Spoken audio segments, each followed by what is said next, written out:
Sir, खूप खूप स्वागत आहे आपलं या कॉन्क्लेव्ह मध्ये. धन्यवाद. आता एक राणे दुसऱ्या राणेंना प्रश्न विचारणार आहेत. महाराष्ट्राच्या गेल्या काही महिन्यांमधल्या राजकारणात नितेश राणे असं नाव आलं नाही अशी बातमी वाचल्याशिवाय आमचा दिवस गेला नाहीये. त्यामुळं तुमची चर्चा कायम होत असते.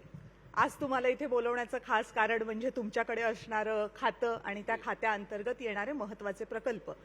काही वेळापूर्वी महाराष्ट्राचे मुख्यमंत्री देवेंद्र फडणवीस याच कॉन्क्लेव्हमध्ये सहभागी झाले होते आणि त्यांनी महाराष्ट्रातल्या प्रमुख जे स्वप्न म्हणून महाराष्ट्र प्रकल्प पाहतोय त्यामध्ये वाढवण बंदराचाही उल्लेख केला. वाढवण बंदराच्या जवळ चौथी मुंबई कशी उभी राहते, तिथे कोणकोणते इतर इन्फ्रास्ट्रक्चर प्रोजेक्ट्स होतात त्याचाही त्यांनी उल्लेख केला. मंत्रालयामध्ये नवीन मंत्री म्हणून जेव्हा तुम्ही या खात्याचा कारभार घेतलात आणि इतका मोठं जागतिक दर्जाचं एक बंदर तुमच्या खात्याअंतर्गत येतंय, तर काय या बंदराबद्दलची तुमचं आतापर्यंतचं आकलन आहे आणि कसं बघता तुम्ही या एकूण प्रोजेक्टकडे महाराष्ट्राच्या विकासातला एक महत्त्वाचा टप्पा म्हणून? कविताजी, एक महत्त्वाचा विषय आपण एक समजून घेतला पाहिजे की आज जगामध्ये बंदर ह्या क्षेत्रामध्ये असलेली भारताची पोझिशन हे सर्वात प्रथम आपण समजून घेतलं पाहिजे. आज आपल्या भारतामध्ये ज्याला आपण ड्राफ्ट म्हणतो, जे मोठे वेसल्स असतात, मोठ्या ज्या बोट त्याची खोली ज्याला आपण म्हणतो, आज सर्वात खोल हे 17 मीटरचं जे ड्राफ्ट आहे ते मुंद्रा गुजरातकडे आहे. त्याच्यानंतर असं कुठलंही ड्राफ्ट नाही जे एवढं खोल आहे. वाढवणचं सर्वात मोठी खासियत काय आहे की 20 मीटरचं ड्राफ्ट म्हणजे 20 मीटर एवढं खोल हे असलेलं हे भारतातलं सर्वात पहिलं आणि मोठं बंदर असणार.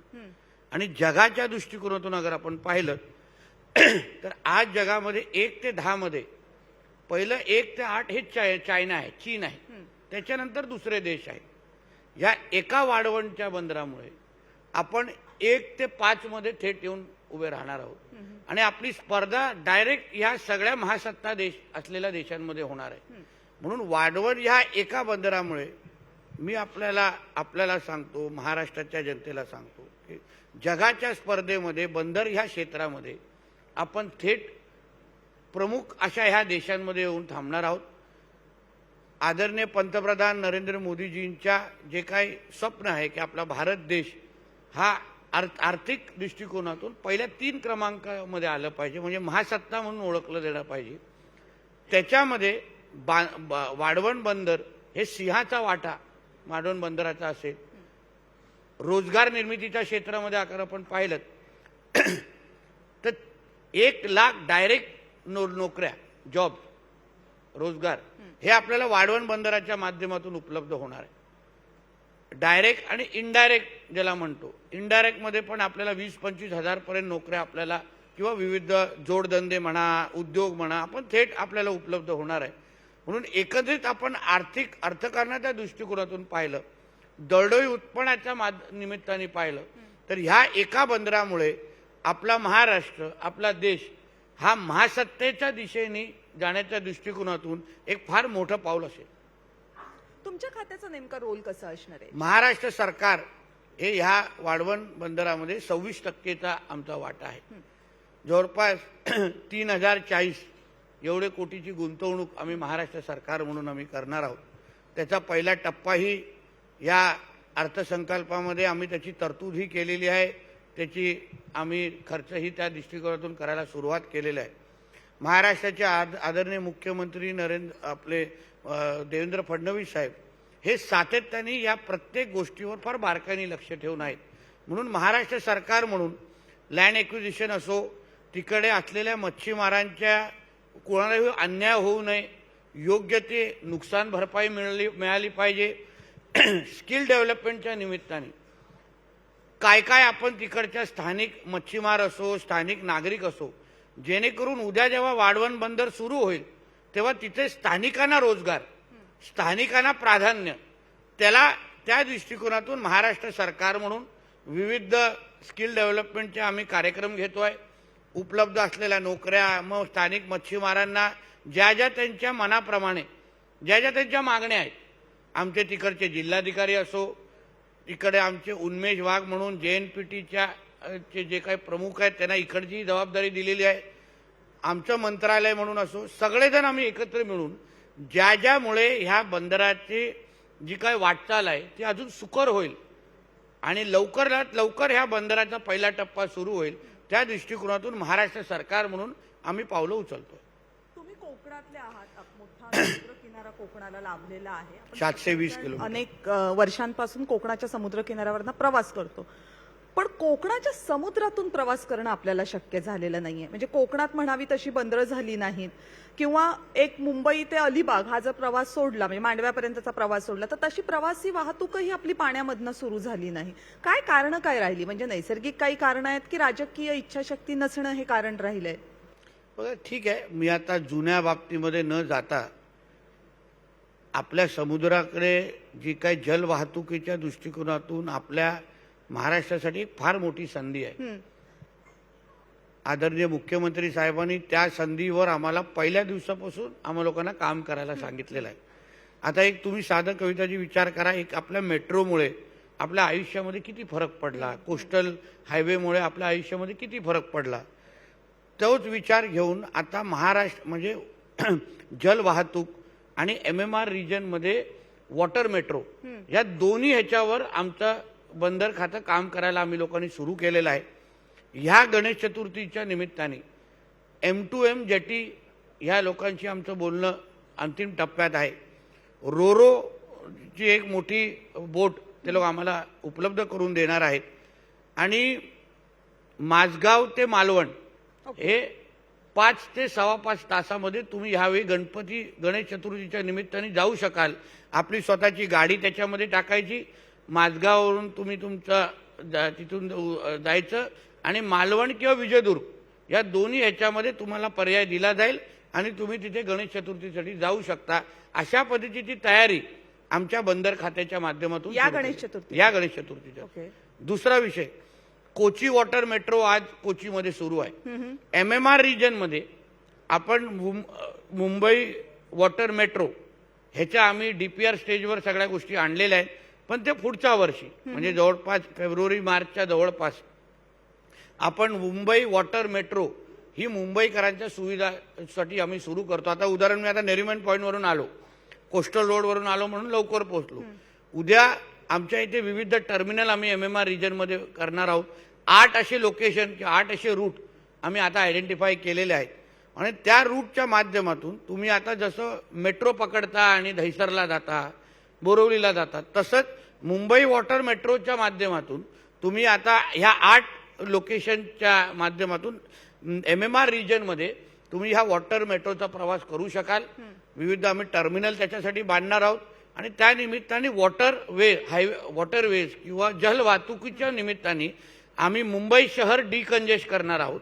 त्याचबरोबर हे जे काय आम्ही तुम्हाला मोठ्या M2M जेटीच्या संदर्भात बोललो, त्याच्यामुळे तुम्हाला अन्य जिल्हा आणि कोकणातून जाण्यासाठी पण तुम्ही वॉटर ट्रान्सपोर्टचा वापर करू शकता. ओके. कोकणाचा विचार केला तर मच्छीमार हा एक मोठा घटक आहे. कालच राज्य सरकारच्या मंत्रिमंडळाच्या बैठकीमध्ये निर्णय घेण्यात आला की कृषी खात्यासारखा दर्जा दिला जाईल. गेली अनेक वर्ष कोकणातला शेतकरी असो किंवा मच्छीमार असो, एकतर त्याची संख्या मर्यादित आहे आणि त्यांच्या व्यवसायाचा आकार सुद्धा छोटा असल्यामुळे तो बराचसा दुर्लक्षित राहिलेला कोकणातला घटक आहे. तुमच्या रूपानं कोकणाला जेव्हा तरुण नेतृत्व मिळालंय आणि आता या मच्छीमारांना कृषीचा दर्जा मिळतोय, काय बदल घडणं अपेक्षित आहे तुमच्यासाठी? सर्वात महत्त्वाचं कविताजी, तुम्हाला माहिती आहे की आपल्या कोकणामध्ये विविध पद्धतीची मासेमारी होते. पारंपरिक होते, पर्सनेट होते, मिनी पर्सनेट होते, अशा विविध पद्धतीने होते. आमचं सरकार हे पारंपरिक मासेमारीवर फोकस ठेवणारं सरकार आहे. जो गरीब मच्छीमार आहे, मग गाभीद असो, आगरी समाजामध्ये पण काही गरीब आहेत, भुई समाज असो, तर या विविध समाजाचे जे लोक आहेत, कोळी समाज असो, या विविध समाजाचे जे गरीब मच्छीमार आहेत, जे पारंपरिक मच्छीमारी करतात, त्यांना सवलती देणं, त्यांना कृषीचा जेव्हा आम्ही दर्जा देतो म्हणून म्हणतो, म्हणजे त्यांना विविध जेव्हा साधन समृद्धी ते घेतील, त्यांना इन्शुरन्समध्ये, विमामध्ये त्यांना सवलती भेटतील. त्यांना आता उदाहरण फयानसारखं वादळं आपल्याकडे होतात, वादळामध्ये मच्छीमारांना कशी मदत करायची हा नेहमी सरकारच्या समोर मोठा प्रश्न असतो. शेतकऱ्यांच्या जेव्हा अवकाळी पाऊस पडतो लगेच सरकार त्यांना मदत करण्यासाठी आपल्याकडे असंख्य योजना आहेत. मच्छीमारांना मदत कशी करायची, तर आता जेव्हा त्यांना कृषीचा दर्जा दिला गेला आहे, तर मी तुम्हाला सांगतो येणाऱ्या कालावधीमध्ये कुठल्याही पद्धतीचं वादळ आलं तर आपल्या मच्छीमारांना मदत होईल. आज आपण समुद्राच्या मासेमारीमध्ये आपण 6व्या क्रमांकावर आहोत देशामध्ये. गोड्या पाण्याच्या मासेमारीमध्ये आपण 16व्या क्रमांकावर आहोत. ह्या एका निर्णयामुळे, कृषीचा दर्जा देण्यामुळे मी तुम्हाला विश्वास देतो येणाऱ्या वर्षभरामध्ये जेव्हा तुम्ही वर्षाच्या नंतर परत मला NDTVच्या ह्या कार्यक्रमामध्ये बोलवाल तर मी अभिमानाने सांगू शकीन तर 6व्या क्रमांकापासून आपण पहिल्या 5 क्रमांकामध्ये आलो असू आणि गोड्या पाण्याच्या मासेमारीमध्ये आपण पहिल्या 10 क्रमांकामध्ये आमचा महाराष्ट्र निश्चित पद्धती असेल, आंध्र प्रदेश बरोबर स्पर्धा करत असेल एवढं विश्वासाने सांगतो. बरं, आता कोकणचे नेते इथे बसलेत आणि कोकणची पत्रकार इथे बसले, त्यामुळे एक प्रश्न जर मी नाही विचारला तर इथून गेल्यानंतर मला सगळे ओरडतील. तो कधी मुंबई गोवा महामार्ग एकदाचा पूर्ण होणार? वाट बघून बघून 15 वर्ष थकलो. मी ऐकलं याच्या अगोदर आमचे गडकरी साहेब होते स्क्रीनवर. आम्हाला सगळ्या जणांनी आम्ही सगळ्या पद्धतीची तयारी करून ठेवली आहे. जास्तीत जास्त मे अंतपर्यंत तुम्हाला आमचा मुंबई गोवा हायवे, आता तुम्ही सिंधुदुर्गातून गेला तुम्हाला काही त्रास नाही, होत पण नाही, रत्नागिरीतला पुढे आणि जसं तुम्ही रायगडमधला टप्पा रत्नागिरी बघायचा. आणि इथे खाली जाताल. पण आता बहुतेक प्रश्न आमचे सुटलेले आहेत. मे एंडपर्यंत हा मुंबई गोवाचा जो काय आपल्यावर जो काय संकट आहे, जी काय आपल्याला जो काय नेहमी प्रश्न आपण सातत्याने विचारतो त्याला प्रश्नाला उत्तर तुम्हाला मे एंडला निश्चित पद्धतीने या मे भेटेल. एंडला? ह्या मे एंडला सगळे काम आता सगळे बहुतेक तुम्ही म्हणजे तुमचं म्हणणं माणगाव ते चिपळूण पर्यंत तिथे पण सगळे प्रश्न सुटले. काम दिवस रात्र सुरू आहे. कोणाचंही आम्ही आता ऐकत नाही, कोणाचेही आम्ही आता विरोध सहन करणार नाही. सगळे मनापासून तयार आहेत. त्या रस्त्याला कुठे विरोध होतोय? होतो काही भागात आपल्या कोकणामध्ये विरोध होऊ नये असा एक प्रकल्प नाही. प्रकल्प आला त्याच्यावर आपल्याला कॉम्प्लिमेंटरी विरोध भेटतोच, म्हणून त्याचा काय आता ते सगळे विरोध संपलेला आहे. आता तुम्हाला काम आता अंतिम टप्प्यात आहे. मे एंड पर्यंत तुम्हाला हा पूर्ण रोड आमच्या गडकरी साहेबांनी आम्हाला शब्द दिलेला आहे. बरं, मग त्या शक्तीपीठला होतोय तो कॉम्प्लिमेंटरी विरोध आहे की खरा विरोध आहे? आता असं आहे ना, सगळ्यात लोकांना खुश ठेवणं हे कोणाला शक्य आहे? सरकारला तर कधीच शक्य नसतं. लोकांची बिचाराची चूक नाही, त्यांना कधी कधी त्यांचे प्रश्न अनुत्तरित राहतात. आता उदाहरण आमचा सिंधुदुर्ग जिल्हा, आम्ही 100% काम पूर्ण का करू शकलो? कारण आम्ही लोकांचे प्रश्न सोडवले, प्रश्न ऐकले, त्यांना विश्वासात घेतलं. आपल्या इकडे 4 पट मोबदला ग्रामीण भागात केंद्र सरकारने दिला, 2 पट शहरी भागात दिला. लोक समाधानी आहेत. कधी नाही तर चाकरमाने आपल्या गावाकडे आले आणि ते मोबदला घेऊन गेले. तर म्हणून या सगळे चांगलं वातावरण आणि लोकांना विश्वासात घेतलं ना, तर मी तुम्हाला सांगतो सगळे प्रकल्प शक्य आहेत. म्हणजे शक्तीपीठला विरोध नाही? असतील विरोध तर तरी त्यांना विश्वासात घेऊ. त्या लोकांच्या इच्छेविरोधात तर कोण काय करणार नाही. जनतेने निवडून दिलेलं सरकार आहे, म्हणून ज्यांना आहे विश्वासात घेऊ आणि काम पूर्ण करू. बरं, आता रस्त्यांच्या बाबतीतला एक शेवटचा प्रश्न विचारते. म्हणजे एकीकडे आपण मुंबई गोवा महामार्ग म्हणताय मे पर्यंत पूर्ण होईल म्हणून, दुसरीकडे सरकार ग्रीनफील्ड हायवेचा पण घाट घातलेला आहे, तो पण होणार. तर बऱ्याचशा कोकणवासियांचं असं पण म्हणणं आहे की सगळे तुम्ही कोकणामध्ये प्रकल्प आणताय खरे, पण कोकणाच्या निसर्गावर घाला होतोय त्यानं. कुठल्याही सगळ्या परवानग्या निसर्गाला कुठल्याही पद्धतीचा हात न लावता आम्ही जबाबदार लोक आहेत की नाही. आम्ही लोकांमध्ये निवडून गेलेले लोकप्रतिनिधी आहेत. आम्हाला लोकांची भावना आणि लोकमत कळतं, म्हणून लोक आम्हाला निवडून देतात. नाही तर लोकांनी पाडलं असतं. म्हणून लोकांच्या सगळ्या भावनांचा आदर करून पर्यावरणाला कुठल्याही गोष्टीला हात न लावता आपल्या इथे विकास होणार एवढा आम्हाला विश्वास आहे. आणि जे जे प्रकल्प आम्ही आणतोय पर्यावरणाला लक्ष ठेवूनच आणतोय, त्याची काही चिंता करू नका. आपण कोकणला सांगूया चिंता करू नका म्हणून. नक्की कोकणाने आम्हाला निवडून दिलं तिथेच चिंता संपलेली आहे. बरं, आता ज्या कोकणानं निवडून दिलेलं आहे त्या राजकारणाकडे येऊयात. कारण नितेश मला राणेंना माहिती होतं ते आता नितेश जास्त राणे तुम्ही माझ्या खात्यावर बोलणार नाही हे मला माहिती होतं पहिलं. मग आता कसं शक्य होणार ना? नितेश राणेंना बोलवायचं आणि फक्त आम्ही प्रकल्पांवर चर्चा करायची असं कसं? बोलवण्यासाठी सांगायचं की खात्यावर बोलणार आणि बसल्यानंतर दुसऱ्या विषयावर. पण आता एवढे प्रश्न झाले की आता विचारले ना, आता नको का काही विचारायला? मी तयार आहे. मी तक्रार करत नाहीये. बरं, मला आता माहिती माझ्या आहे. पहिल्या त्या प्रश्नाची कल्पना असेलच तुम्हाला काय असणार तो. सांगा, काय विचारा. साथ देतायत, प्रतिसाद देतायत, 2 ठाकरे एकत्र येत आहेत, चर्चा होत आहेत. कोणाच्या घरात काय चाललंय हे डोकण्याची सवय आपल्याला काय आहे आता मला हा कळत नाही. प्रश्न- ते दोघं जेव्हा भांडले हं. तेव्हा आम्हाला विचारलं का तुम्हाला विचारला का, महाराष्ट्राला विचारले का? हा? त्यांच्या दोघांच्या घरगुती भांडणं आहेत ती. हा, त्याच्याशी राजकारणाशी काही लेणं देणं नाही. ते काही ज्येष्ठ पत्रकार आहेत, त्यांना सगळ्यांना माहिती आहे. त्यांच्या घरगुती भांडणं आहेत. आता त्यांची घरातली भांडणं मिटवत असतील, एकत्र येत असतील तर चांगलीच गोष्ट आहे. दोन राजकीय पक्ष एकत्र अहो, येण्याचं पण मला म्हणणं आहे. सांगा, दोन राजकीय पक्षाचं विश्लेषण करा. एकाकडे 0 आमदार, एकाकडे 20 आमदार. हा, काय उपयोग, काय आहे त्याच्यामध्ये? महाराष्ट्राच्या पूर्ण राजकारणामध्ये त्याचा काय स्थान आहे का? आज भारतीय जनता पक्ष म्हणून आमच्याकडे 132 आहेत, शिंदे साहेबांकडे 60-70 आहेत, अजितदादाकडे आहेत. लोकांनी निवडून दिलेलं सरकार आता 100 दिवसा अगोदरचं आहे. महाराष्ट्राच्या जनतेने आपलं लोकमत देऊन टाकलेलं आहे, 5 वर्षासाठी दिलेलं आहे. त्याच्यानंतर आत्ता हे जे काही आहे, ज्यांच्याकडे 0 आहे, एकाकडे 20 आहेत, दोघंही घरात भांडतायत आणि आता बाहेरगावी बसलेत आणि चिंता आपण व्यक्त करतोय. ते थंड हवेमध्ये आहेत, आपण उगाच गरम होतोय. काय फरक पडतोय? पण मला एक सांगा, तर तुम्हाला काय वाटतं, येतील का एकत्र? ते त्यांच्या घरातल्या अर्धांगिनींना विचारा. कुणाच्या अर्धांगिनींना? दोघांच्याही. त्यांची इच्छा आहे का या दोघांनी एकत्र दोघांच्याही यावं? अर्धांगिनींना. हा, दोघांच्याही अर्धांगिनींना. पहिलं तर उद्धवजींच्या विचारा, त्यांची इच्छा आहे का राज ठाकरेंनी बरोबर पण यावं? त्या कुठे राजकारणात आहेत? हा? त्या कुठे राजकारणात आहेत? तुम्हाला वाटतं तसं दिसत नाही का बरं? का? बरं विचारा, इथे ज्येष्ठ सगळे पत्रकार आहेत, तुम्हाला अजून डिटेलमध्ये माहिती. आणि मला परत तुम्हाला विचार, त्यांच्या घरातल्या भांडणं आम्हाला कशाला विचार? पण आता तुम्ही उल्लेख केला त्या घरातल्या भांडणं तुम्ही विचारायला आम्हाला नाही आवडणार. नाही, पण आता तुम्ही एनडीटीव्हीच्या प्लॅटफॉर्मवर एका महाराष्ट्राच्या मंत्र्याला, लोक काय बोलतील माझ्याबद्दल, तुला मंत्री बनवलंय, तू राज्याचा विकास कर ना. आपण ते तर तुम्हाला वेगवेगळ्या मुद्द्यांवर बोलतातच. परत तुम्हाला सांगतो, कोणाच्या घरात काय चाललंय नाही, ते अशी ठीक आहे, सवय पण तुम्ही- कोकणातल्या लोकांना नाही आणि राहण्याला तर मुळीच नाही. नाही, पण तुम्ही का म्हटला तसं? त्यांच्या अर्धांगिनींचा का उल्लेख केला? जनरली तुम्ही कधी करत नाही. फॅक्टच आहे ना, फॅक्ट आहे ते. जेवढा आमचे वडील सन्मान्य राणे साहेब हे 39 वर्ष हे शिवसेनेमध्ये होते. शिवसेनेमध्ये काय चालतं, म्हणजे जुन्या शिवसेनेमध्ये, आता शिंदे साहेबांकडे शिवसेना आहे, ती उबाट आहे. जे काय चालतं ते काय चालतं, कसं चालतं, हे आदरणीय राणे साहेबांच्या बरोबर आम्ही घरात असलो, आम्हाला सगळं माहिती आहे. कशी भांडणे झाली, कोणामुळे झाली, कोणाच्या साठी झाली, हे सगळं माहिती आहे. पण आता हे सांगण्यासाठी हे व्यासपीठ नाही. बर, ते गेल्या 2-3 दिवसांपासून तुमचा एक व्हिडिओ फारच व्हायरल झालाय, सगळ्या सोशल मीडियावर फिरतोय, ते गोमूत्र पिण्याचा. काय चूक आहे त्याच्यामध्ये? काय? तुम्ही असा आंबट चेहरा का करताय? मी कुठे आंबट करते? मला कळत नाही. अहो, तुम्ही कधीही मला लक्षात घ्या, ह्या ट्रोल किंवा ह्याच्यावर प्रश्नचिन्ह का निर्माण केला जातो, हा मूळ प्रश्न आहे.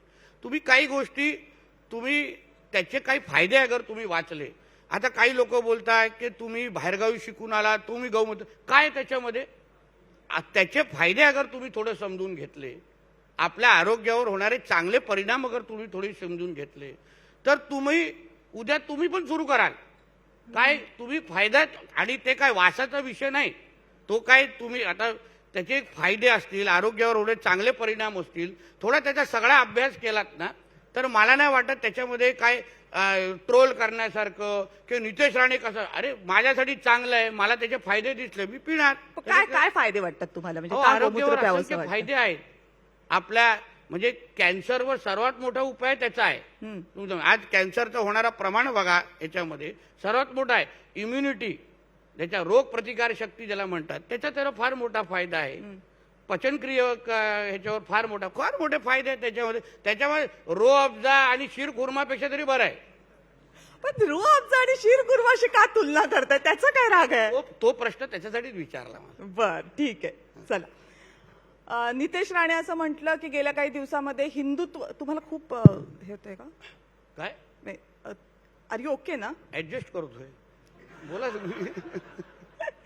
नितेश राणे म्हटलं की गेल्या काही दिवसांपासून हिंदुत्ववादाची प्रखर भूमिका अशी थेट ओळख तयार झालेली आहे, कारण तुमची बरीचशी वक्तव्य ही कायम चर्चेमध्ये राहिलेली आहेत.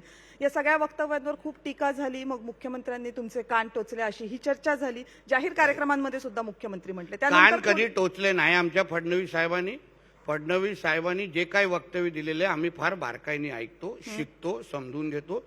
कधी कान टोचलेले कधीच नाही. आणि त्यांना समजवण्याचाही अधिकार आहे, कान टोचण्याचा पण आहे. कधीही मला आता माझ्या याच्यावर तुम्हाला विश्वास असेल तर, कारण का कधी मीडियाला कितीही बोंबललं ते पाहिजे तेच दाखवतात, पण तसं असं कधी आणि आता झालेलं तुमची नाहीये. पूर्ण मुलाखत लाईव्ह आहे. कधी झालेलं नाही. साहेबांनी फक्त काही सल्ले दिलेले आहेत तेवढं. बाकी हिंदुत्वावर आम्ही नितेश राणेला थांबवणार नाही हेही आमचे साहेबच बोललेले आहेत. त्याच्यावर तुमचा फोकस नाही, बाकीच्यावर फोकस, एवढाच विषय. पण कधीही कान टोचलेलं नाही. आम्ही फडणवीस साहेबांबरोबर काम, त्यांच्या विचारावर, त्यांच्या टीममध्ये काम करलेले आम्ही लोक आहोत.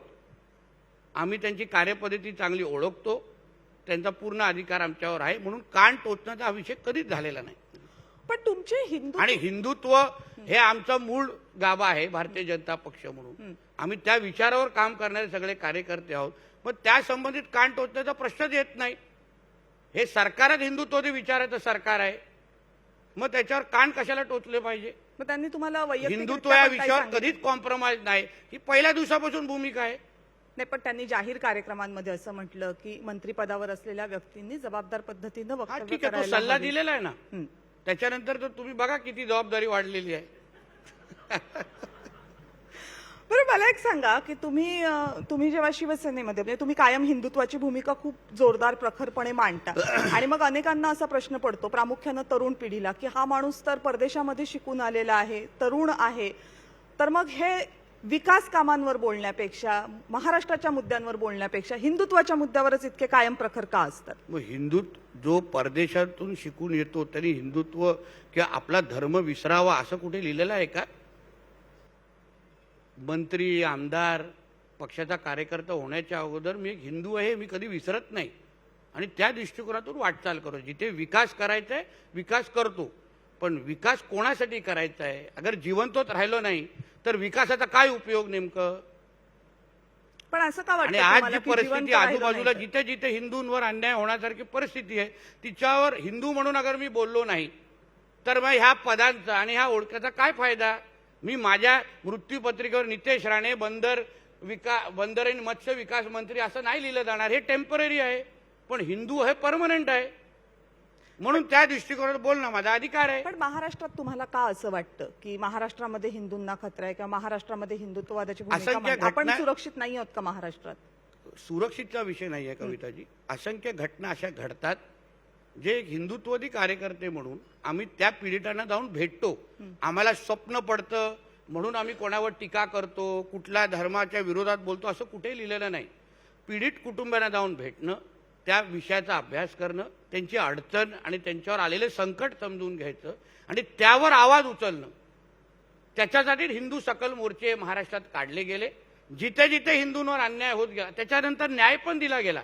आज आमचं हिंदुत्वादी विचाराचं सरकार आल्यानंतर, आमचे आदरणीय मुख्यमंत्री देवेंद्रजी बनल्यानंतर असंख्य विषय सुटत गेलेले आहेत. हिंदूंना न्याय मिळायला सुरू झालेला आहे. पण जिथे जिथे हिंदूंना अन्याय होतो तिथे बोलण्याचं काम आम्ही सगळेजण करतो. पण महाराष्ट्रात हिंदूंवर कुठे अन्याय म्हणजे आणि तो प्रकाश होतात का येत तुम्ही नाही का? थेट पत्रकार नेत्यांना का असल्यामुळे जावं कुठं हा लागतं? प्रश्न विचारू नका. तुम्हाला वेळ असेल तर माझ्याबरोबर चला, मी त्या पीडित कुटुंबांना तुम्हाला भेटवतो. मग लव्ह जिहादचे काही प्रकरणं असतात, लँड जिहादचे काही प्रकरणं असतात, बरं. थेट लाऊडस्पीकरचे काही विषय असतात, असंख्य विषय असतात.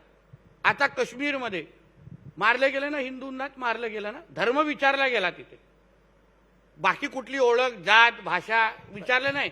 तू हिंदू आहे, गोळी मारा. मग हाच तर आमचा मुद्दा आहे ना. आतंकवादचा रंग हिरवाच आहे. कधी म्हटलं जातं आतंकवादाला रंग नसतो. आतंकवादचा आणि जिहाद्यांचा रंग हिरवाच आहे, हे वारंवार आम्ही बोलतोय. मग तेव्हा हे सेक्युलरवाले किडे लोक पुढे येतात आणि आम्हाला लेक्चर देतात. आता जावा ना लेक्चर द्यायला.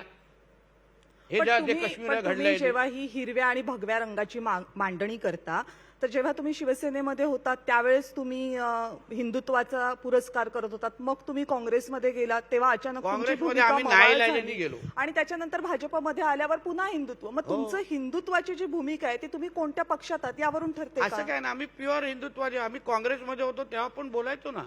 आमचे वडील 39 वर्ष हिंदू हृदय सम्राट बाळासाहेब ठाकरेंच्या तालमीमध्ये तयार झालेले कडवट शिवसैनिक होते.